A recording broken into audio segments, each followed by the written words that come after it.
Moving on to chapter 3 then, you can see that there are lots of events that happen in chapter 3. It's the longest chapter in the novel.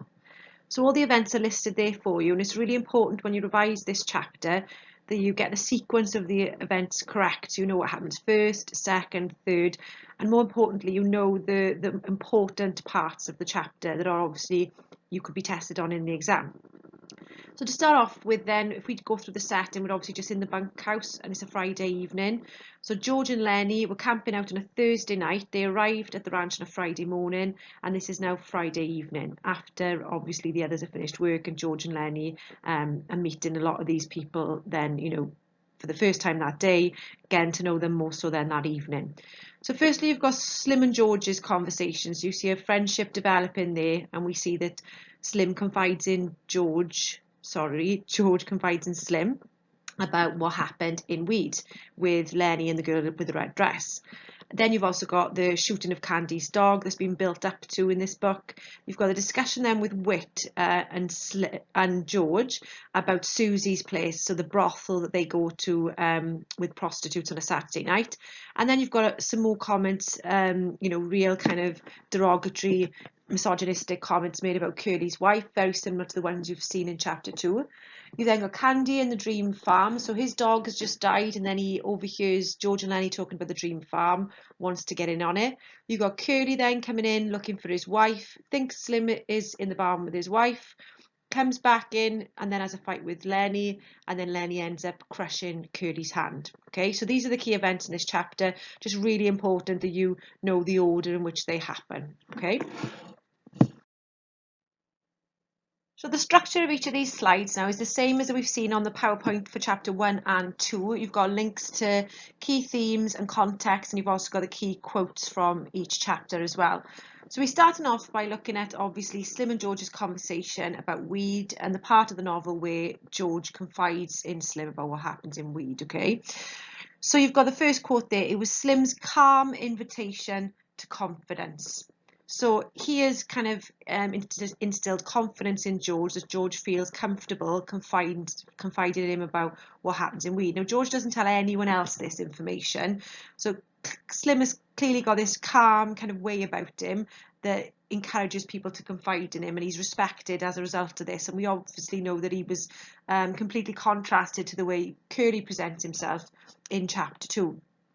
It goes on to say then that he, as in George, wanted to talk, and that Slim was described as being receptive. So he's open, he's non-judgmental, and George feels, like I said, confident in confiding to him, okay? Confiding in him, rather.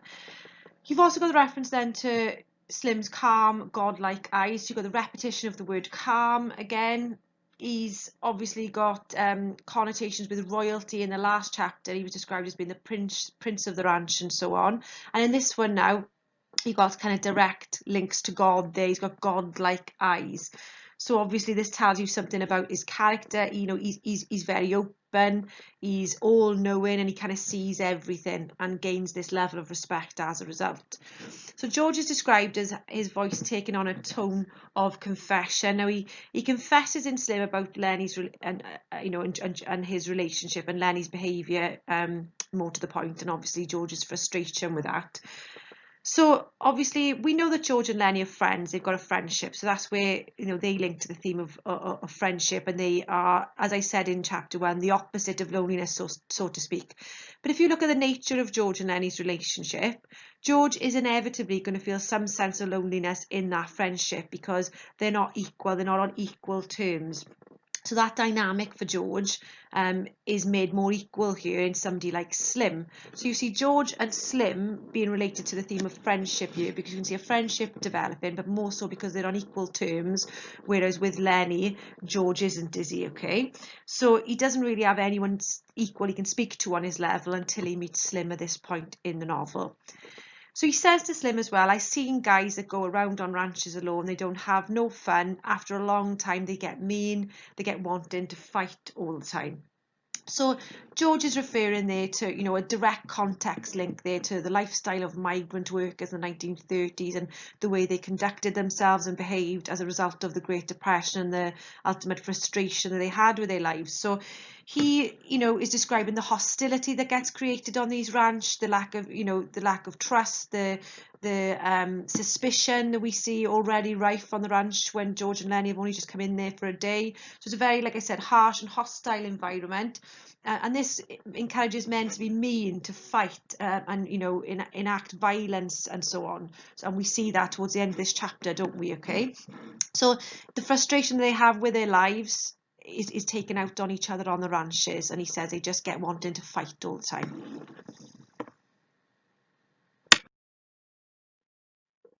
Continuing with Slim and George's conversation then, George accidentally slips up about what happened in Weed, and then he says, "You wouldn't tell?" Question mark, and then you've got the ellipsis there.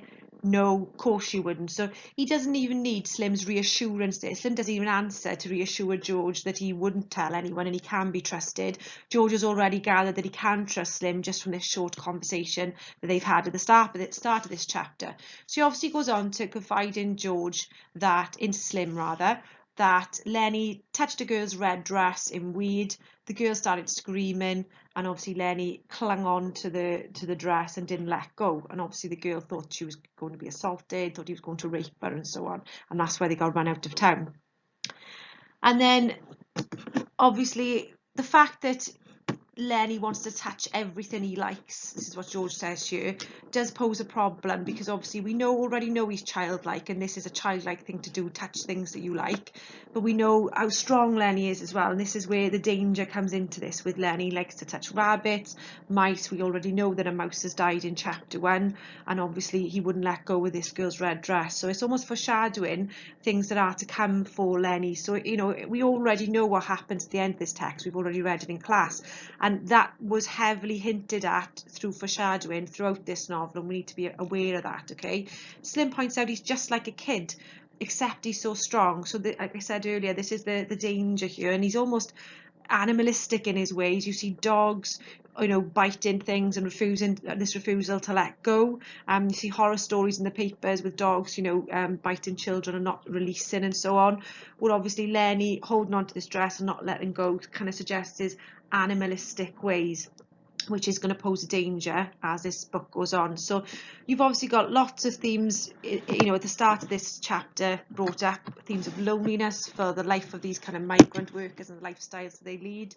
You've also got the friendship developing between George and Lenny, and then which is contrasted between between Slim and George rather, and then you've got that contrasted between George and Lenny's relationship because it's not on equal terms. But you've also got the context linked to mental disabilities there, okay, and obviously how society weren't very well equipped to deal with people with mental disabilities like Lenny's. They would be put in a mental asylum and treated particularly badly, just locked up. Crooks references this in chapter 4, where he says Lenny would just be put in a cage and sort of tied up and so on.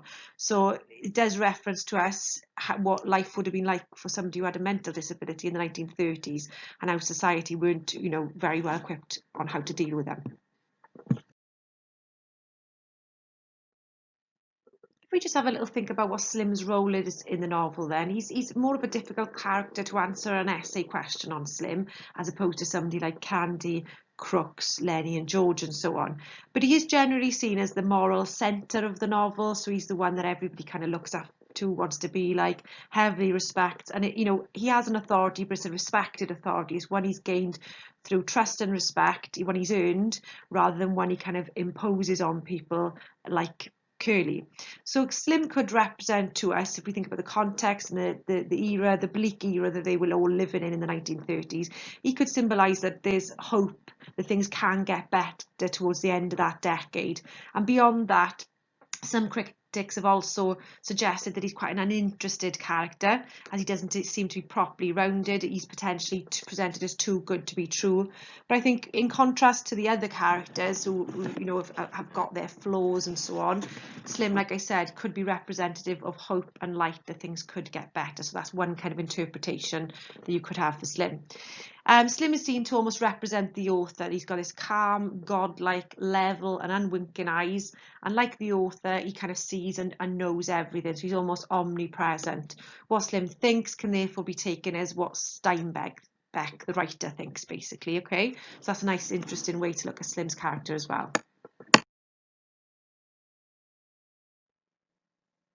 We move on to the section of the chapter now about the shooting of Candy's dog. Now, Carlson's the one who leads the discussion to have Candy's dog shot, and he's the one who actually takes it upon himself to shoot Candy's dog in this chapter. So he says to Candy, he ain't no good to you, Candy, and he ain't no good to himself. So he's raising the point there that obviously he's no longer useful as a sheepdog on the ranch. He's old, he's not well, he smells as well, he stinks the bunkhouse out.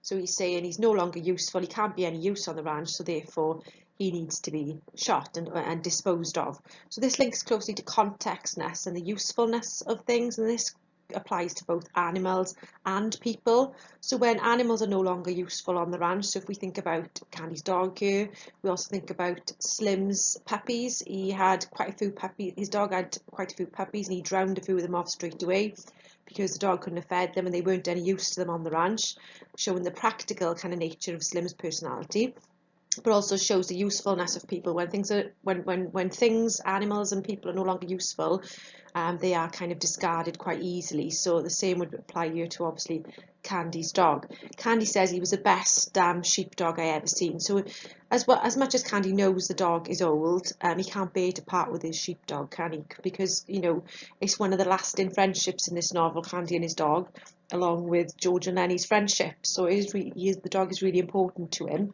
and he's a companion for Candy. You know, this would link to the theme of friendship we see there, Candy and his dog.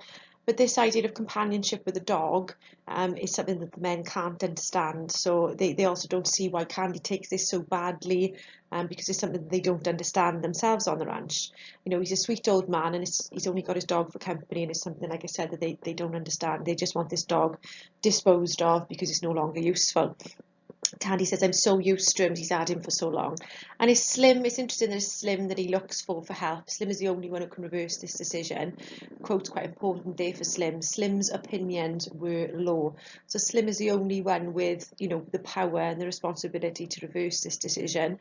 And as I said earlier, he's a practical man, and he knows the dog is useless on the ranch, so therefore Slim decided the dog needs to be shot. And I think if Slim had changed his mind here, the dog wouldn't have been shot. So it does show us Slim's kind of power and authority, where we think of the themes there, but it's a respected power and authority rather than one, like I said, that he forces on people, that, you know, the Curley does in the novel.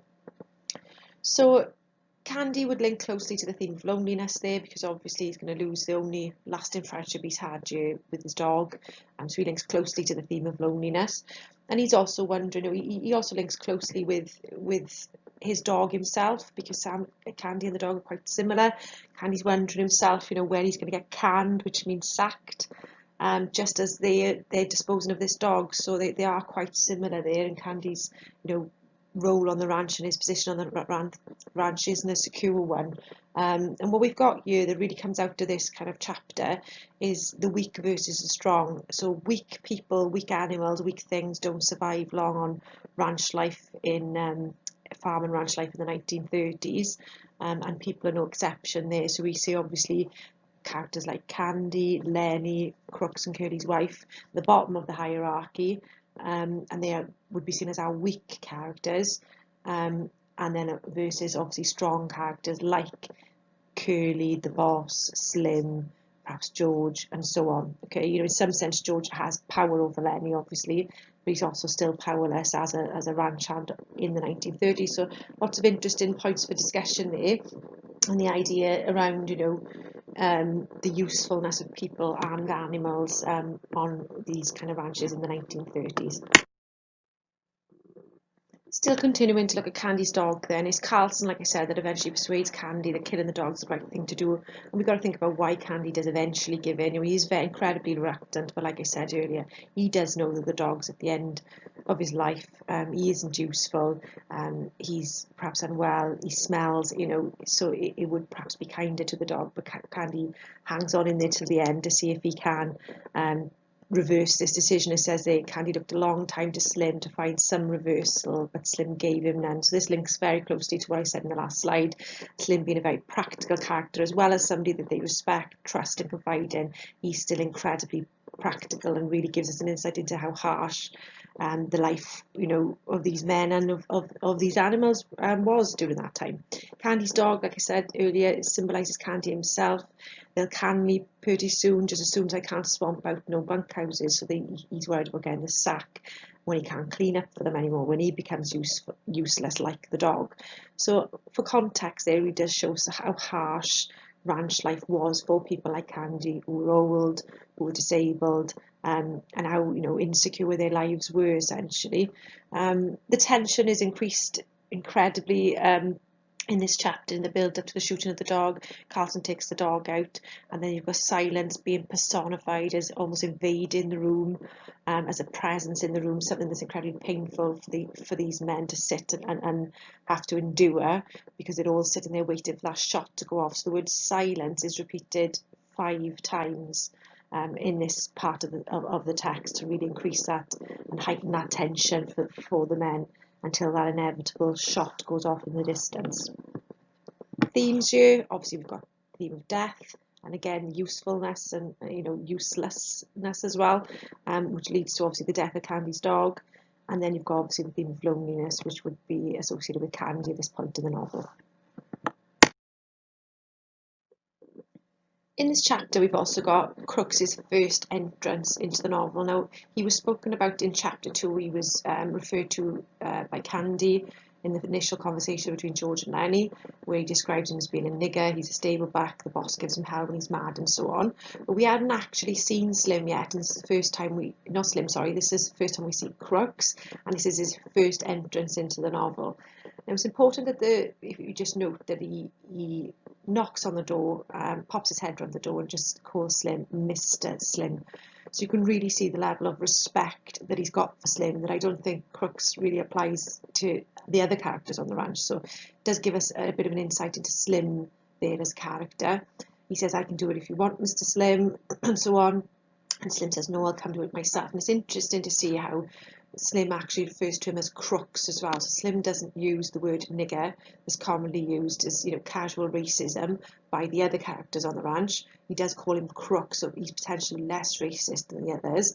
However, the fact that Crooks can't enter that room, pops his head around the door, really does highlight the themes of prejudice for us in this novel. So Crooks is treated with prejudice because of the colours of his skin.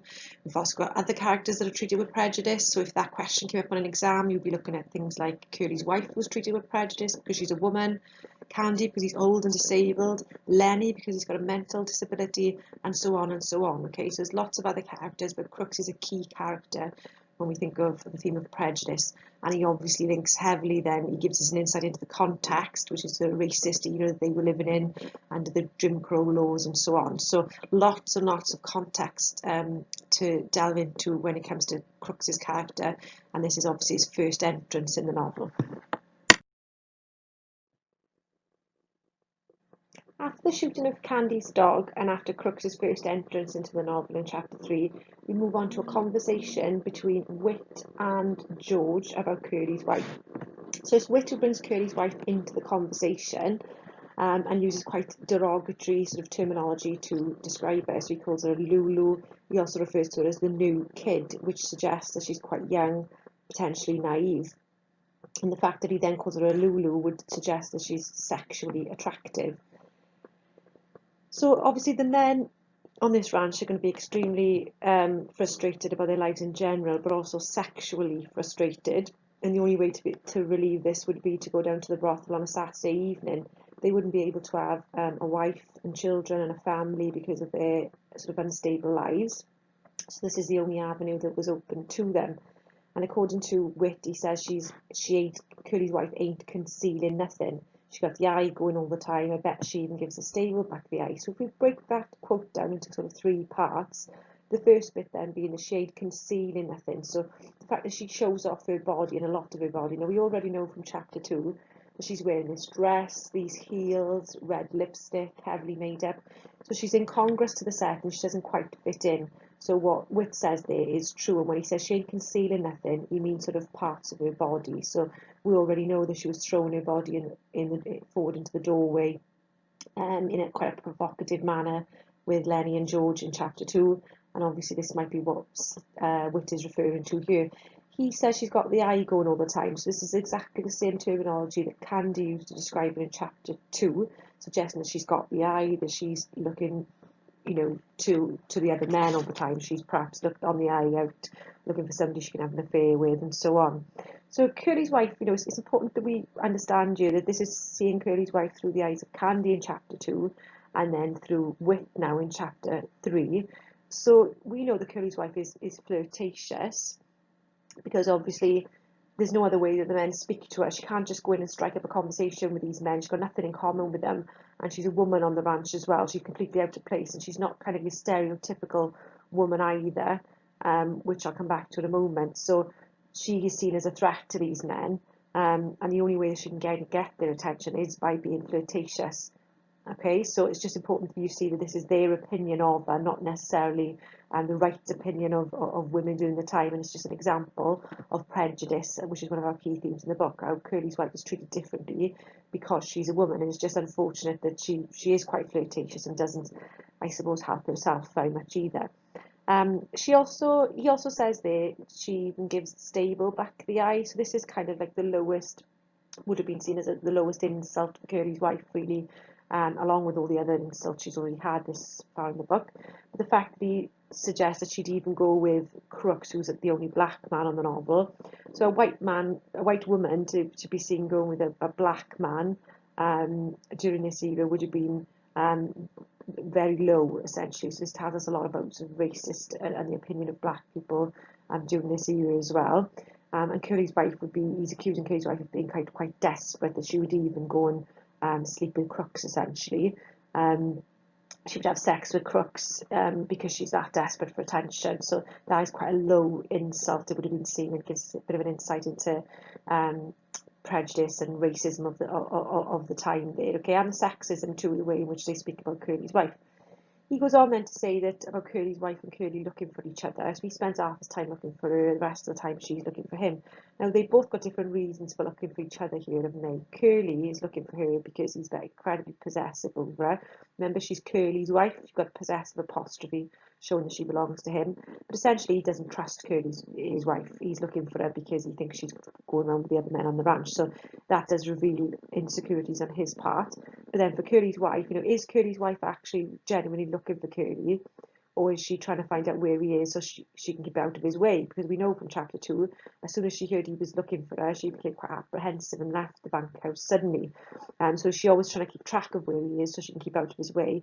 And also, she inevitably uses it as an excuse to actually have a chat to the other men because she hasn't got anything else in common with them. So that opening line of, have any of you guys seen Curly, is a way of starting a conversation for her, isn't it? So there's different reasons why they're looking for each other there. Whit says she's going to make a mess referring to again, she's described as jailbait, rat trap, and so on. So mess referring to trouble, bringing trouble for these men. So essentially it's going to be her fault if trouble comes their way and not the men's, which is an incredibly sexist comment to make. And George does make a point at the end there in his conversation with Whit about the ranch with a bunch of guys being no place for a girl, especially like her. So remember, she was referred to as a kid by Whit earlier. She's also been referred to as a girl in chapter 2, and now a girl again by George. Could be referring to her age, youth, innocence, naivety, and so on. But he does speak the truth there. This ranch being isolated away from anything else. We know the bus driver won't even drive there. In chapter 1, he's let George and Lenny off quite a distance away from the ranch. So Curly's wife being on this ranch with all these men, it isn't an appropriate place for her, particularly for women during this time. And we know obviously that Soledad itself means loneliness, which is essentially what Curly's wife is and why she's behaving the way she is.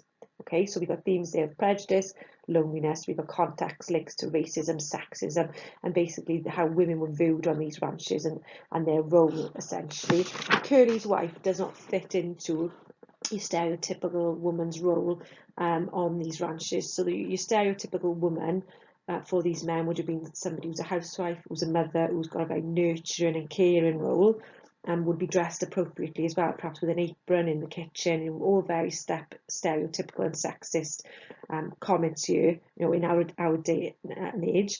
But obviously back then that was much more acceptable role for a woman. But obviously Curley's wife falls into a different category. She's more, sexually attractive, isn't she, than your traditional housewife. So that is why Curley's wife gets so much attention from these men and so much disdain and dislike, and so much kind of misogyny directed towards her, really. So she's seen as a woman to kind of have sex with, and obviously they can't, because Curley's wife is married to Curley, who's the boss's son, who could get them can. So she is seen as trouble, but they can't help but look at her because of the way she's dressed, and she definitely falls into the second category of being a sexually attractive woman rather than your traditional housewife, which is would be the stereotype of women during the time. So again, like I said, it's heavily sexist and prejudice era against women, which is the men's issue rather than Curley's wife's at this stage. So it's important that we bring this into a Curley's wife's question, to a prejudice question if we were given one in the exam, and so on. Okay, so really important context links there for Curley's wife. Directly after talking about Curley's wife, Witt goes on to talk about Susy's place. So you can see the link there. Now, Susy's place is the brothel that the men visit on a Saturday evening and pay to go with prostitutes, or sit and have in a comfortable chair and have some whiskey. So have a bit of a break from the ranch. But their only kind of respite there is doing that activity on a Saturday night. But you can see the link there. Curley's wife is spoken about, and then the direct link to prostitution. And we know Curley's wife is associated with colours like red, danger, lust, sexuality, and obviously now Witt has gone on to talk about prostitutes. There's a slight hint there that Curley's wife could be linked to a prostitute there. She isn't a prostitute in the text, but it's no accident that he's gone on to talk about prostitutes straight after talking about Curley's wife. So he talks about Susy's place. Witt particularly likes Susy. He sees her as a nice woman. She says she never talks dirty to the men, and she's got 5 girls there, so 5 prostitutes. So the reference to Susy talking dirty there, she doesn't make the men feel bad about themselves. She doesn't degrade them at all. She's particularly nice to them and quite welcoming. And he describes it as a hell of a nice place. So he's inviting George to go there on a Saturday night, and like I said, along with just playing cards and horseshoes outside, this is the only kind of respite and escape that these men have got on a Saturday evening. She describes the girls as being clean. So you've got a direct link here to kind of context and the position of women during this time. So when she says clean, it suggests they're checked for STIs, or sexually transmitted diseases, which was commonplace during 1930s America for these prostitutes. So women could also be prosecuted as a result of being a prostitute, and being found to be one, and spreading, sort of these STIs. But men wouldn't then be necessarily prosecuted for paying for sex. So you can see a complete imbalance and inequality there, and prejudice towards women, who, inevitably are going to be only being prostitutes because they are desperate for money, and they are used by men. But obviously it's only the women that get prosecuted and not the men. So that's an interesting contextual factor for you there. He refers to the man in chairs. Whiskey is a clean place, and so it could be a place that's a source of comfort for them, something that's obviously the complete opposite to the bunkhouse in chapter 2. He also refers to Susy not letting any go-go's into the place. Go-go's there would be any kind of reference to a religious group in the 1930s, or anyone from government that would be opposed to prostitution and would potentially try and close the place down. And she doesn't allow any of these people in there, so the men won't get into trouble, so it's safe for the men. And obviously she's got clean girls there, she says, so essentially safer for the girls as well. But this obviously links to key themes here. You've got this masculinity, this masculine dominance over women here, and the inequality between the two, as I just said. You've got loneliness. The men only go in there on a Saturday evening out of pure loneliness. The fact, as I said earlier, they can't have a wife, can't have children, they can't have a stable kind of family home, because of the lifestyle they lead. So this is their only kind of source of comfort on the weekend. And obviously you've got a slight development of a friendship between Witt and George here. It's on a surface level, though it's more of a chat rather than a friendship. But George even being invited down there with Witt on a Saturday evening, just shows a hint of friendship there. Okay, so you've got this idea of political reform for context. So the idea that the government and these religious groups were pushing for reform, for things to change. They wanted, they didn't agree with prostitution and so on. So that was all going on in the background behind context as well. And it's this kind of level of detail with context that's going to get you more marks than just saying women were treated differently in the 1930s, women were treated with sexism. So by zooming in and saying a little bit more and giving them a little bit more detail is going to be where your A's and your A stars come from. And obviously, like I said, you do see the position of women quite clearly here in the conversation they've had with Curly, about Curly's wife and about Susy's place. Towards the end of this chapter now, you've got building conflict between Curly and Slim. Now, these two men are completely juxtaposed. They are total opposites, as I said earlier, completely contrasted. Curly and Slim have both got power and authority. They're both linked to those key themes. But Curly has power and authority because he's aggressive. He instills fear in the men because he could eventually get them canned. So that's the only reason why they're scared of Curly. It's nothing to do with his size or the fact that they don't think that they could beat him in a fight. It's that he could obviously get them fired and they need the job. Whereas Slim has power and authority, as I said earlier, because he's respected, he's somebody that they can confide in, somebody they can trust, and he really is a role model for the men on the ranch. So he's got a respected power and authority, whereas Curly hasn't got that, is he? So the initial description of Curly now, if you can remember back to chapter 2 when we first meet him, he described using lots of verbs and adverbs, lots of dynamic verbs, bursts into the room. We imagine him, he's full of energy, anger, frustration, and he's excitedly in the room. Any of you guys see my wife? So it's almost like he's excited for the conflict that is to come. He's always looking for his wife, always demanding it from these men. The men don't get on with him, and it's something he kind of thrives on.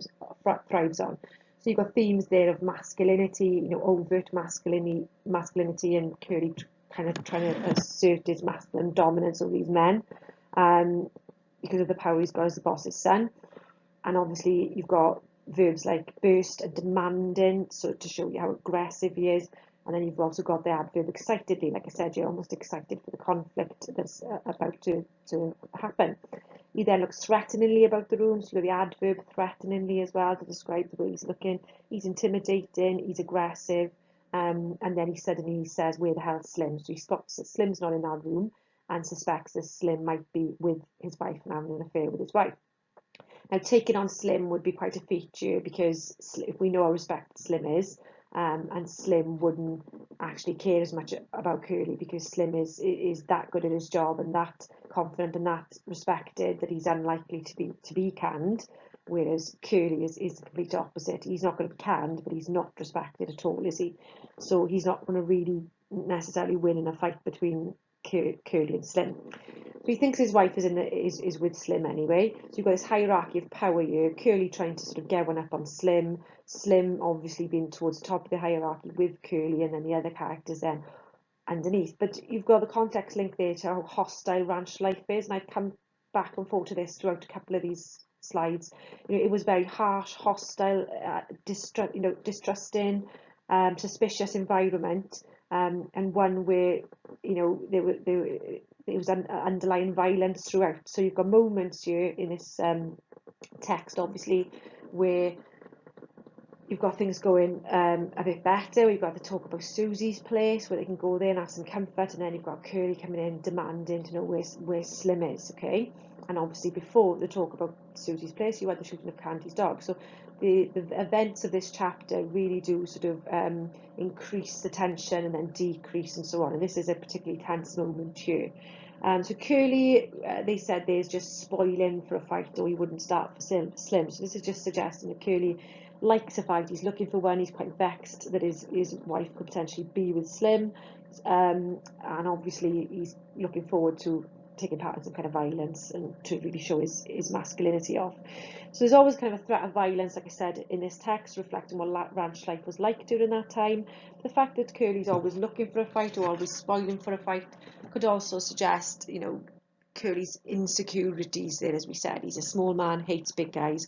Lenny's a big guy, Slim's a big guy, and so on, okay?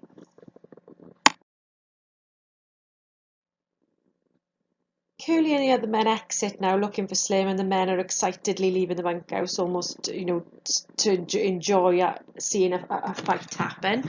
So that shows you how commonplace kind of violence was during this time, and like I said earlier, how harsh ranch life was. But during this little break then, you've still got Candy lying on the bed in the aftermath of the shooting of his dog, and then you've got George and Lenny, who then start talking about the dream farm again. Lenny asks George, begs him to say the exact same story as he said in chapter 1. So we get it repeated for a second time. So we've got direct links to the theme of dreams, to the context, this idea of the American dream, and more importantly, the American dream, the common dream for the migrant workers, which was to own their own land, their own, you know, small ranch, and live off the fat of the land, live off the crops they produce, and so on, as we said in chapter 1. So George tells of the dream for a second time, but he does go into a bit more detail this time of the different things they'll have. And obviously Candy is overhearing this conversation. Okay, so he says we'd have our own place, that we belonged, we wouldn't have to sleep in a bunkhouse, it'd be our own, and nobody could can us. So that's their great fear there, is when they're going to be canned, where they're going to go on to next, if they're going to get another job, and if they're going to have a roof over their heads, and so on. And ultimately all they want to be is their own bosses and have security, protection, and so on. So Candy suddenly butts into this conversation. Now, Candy links very closely to the theme now of dreams and the theme of loneliness. Now, Candy is petrified the same is going to happen to him as what happened to his dog. So he links closely to the theme of dreams with George and Lenny, because he shares the same dream as them, the common migrant workers' dream of owning their own ranch land and not being at the, you know, kind of mercy of these rich landowners like the boss in this book. He says, suppose I went in with you guys, key Candy quote there, suppose I went in. So he tries to get in on the dream farm. He's got $350 compensation that he had for losing his hand, and this really does show us something about workers' rights. We spoke about this in class. If you were to lose your hand in the workplace today, you would expect a significant amount of compensation, and Candy lost his on that ranch, which, you know, ended any kind of working career he would have had, and has resulted in him now becoming a cleaner. And then eventually going to get canned. But the only thing he was given is $350, and we know that he hasn't got any relatives. He says, I ain't got no relatives, no nothing. So an incorrect use of standard English there, which tells us something about Candy's education. But it's a clear link to the theme of loneliness, that quote. He hasn't got any relatives, no nothing. So he hasn't got anyone to leave that money to. He's got no family. He's completely lonely. Okay, so you can see why he's so desperate to get in on this dream farm. Obviously, you've got, as I said, the context linked to the American dream, and workers' rights is an important one there for Candy. And after they speak about this conversation, this is the first time that there's a glimmer of hope that this might actually come true. George and Lenny talk about this all the time, never manage to raise the money, but Candy's actually got the money in the bank. He's not going to be somebody who goes down to Susy's place on a Saturday night. He's going to be left behind on the ranch, as we find out in chapter 4, where Curly's wife says all the weak ones are left behind. So you've got Candy, Crooks and Lenny that stay there on a Saturday night. So Candy's not spending his money like the other men, and he agrees to make a will and leave his share to George and Lenny. So there's a glimmer of hope that this could actually come true at this point. But if we see about the events that follow, that hope is kind of then dashed straight away. As I said, the tension increases and decreases in this chapter. So you've got glimmers of hope, and then they are kind of, you know, disappear then with the threats of violence that come next between obviously Curly and Lenny in the fight. Okay,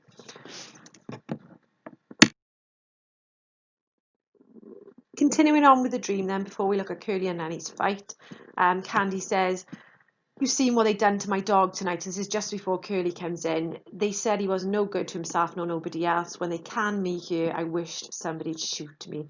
We know what happens at the end of this text. Is Candy's kind of conversation here with George that kind of leads to George's decision, or contributes towards George's decision at the end of this book, to shoot Lenny, you know, himself. Okay, when he talks about his dog, right at the bottom there he says, I should not to have let no strangers shoot my dog, which is why George takes on the responsibility himself. When they can me, he says, I wish somebody'd shoot me. So that's how desperate he feels, that when he's had the sack, he doesn't know what on earth he's going to do, so he'd rather be shot, he'd rather be dead. So this really should show you how desperate these men were. Somebody like Candy, who's got his age against him, the fact that he's crippled, he's disabled, you know, he's not going to end well for Candy if he gets the can from this ranch, which is why that dream is something he wants in on so badly. They all sit and they're all bemused by the beauty of it, so they're all completely entranced. But again, it's still portrayed as a little bit of a fantasy world here. They all can't quite believe this picture inside their heads is something that could potentially come true. He says, then I'm going to write to them, these old people, tell them we'll take the place, and Candy's going to send $100. So again, like I said, there's a glimmer of hope here. And then we've got Candy saying that line I said earlier, I ought to have shot that dog myself. For heavy foreshadowing there, okay, you need to be spotting these things. That's exactly what George did. George and Lenny's friendship resembles Candy's and the dog's. They're the only two lasting real friendships in this novel that have lasted a long period of time, and Candy's point there is going to definitely influence George's decision at the end.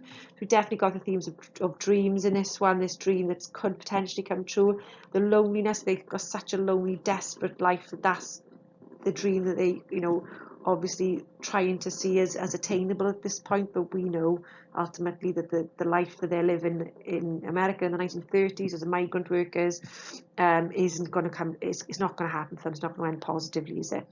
And obviously we've got friendship developing between Candy, George and Lenny at this point, and then ultimate death, where Candy refers to the fact that he'd rather be dead than be canned, and then he refers to the death of his dog, which foreshadows the death of Lenny at the end of the text.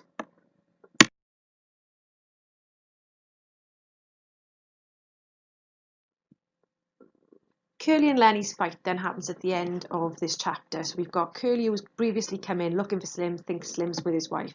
They all go out. They have the conversation about the dream farm. Lenny now is still smiling with delight at the memory of the ranch.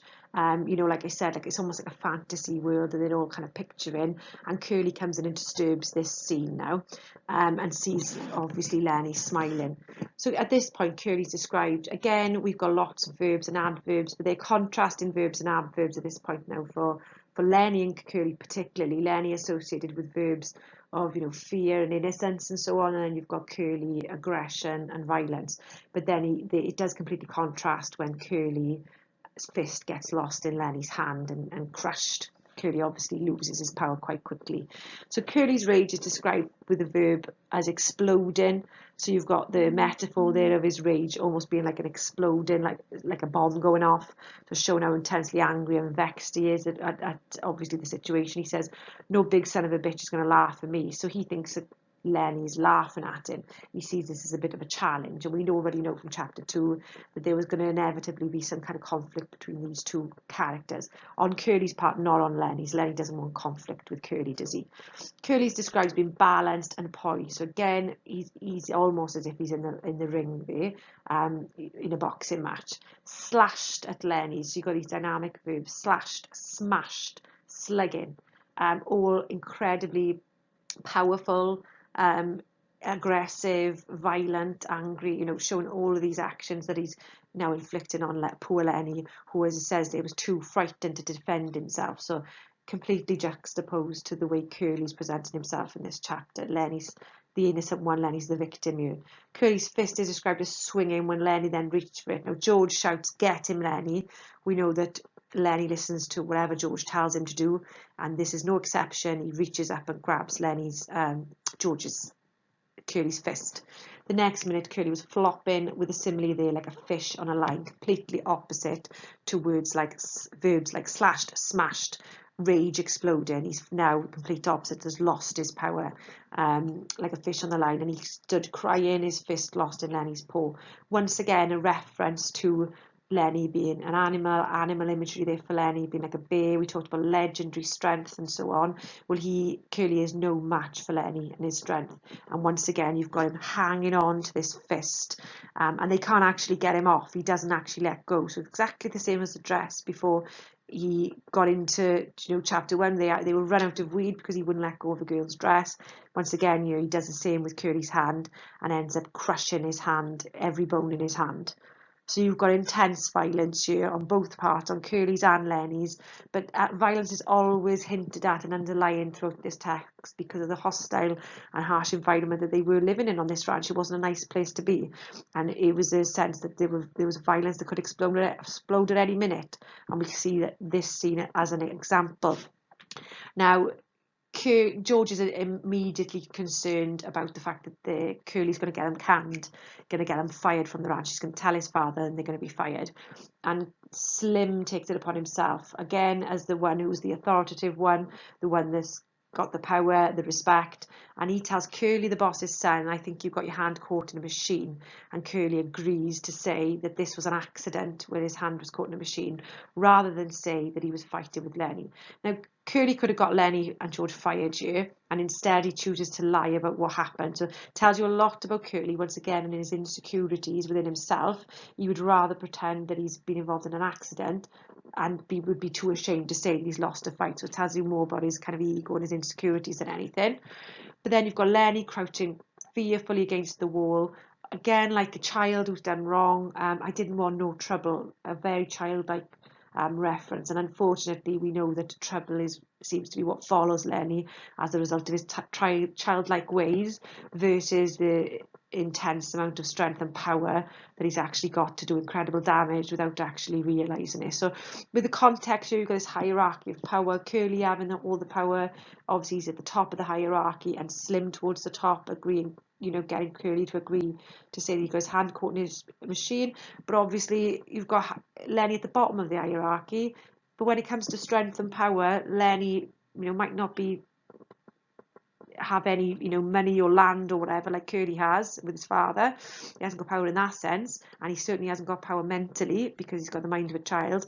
But when it comes to the theme of power and certainly violence, Lenny has got physical power and does enact violence as a result, doesn't he, without realising what he's doing. So he's an incredibly important character when it comes to power and violence, as is Curly.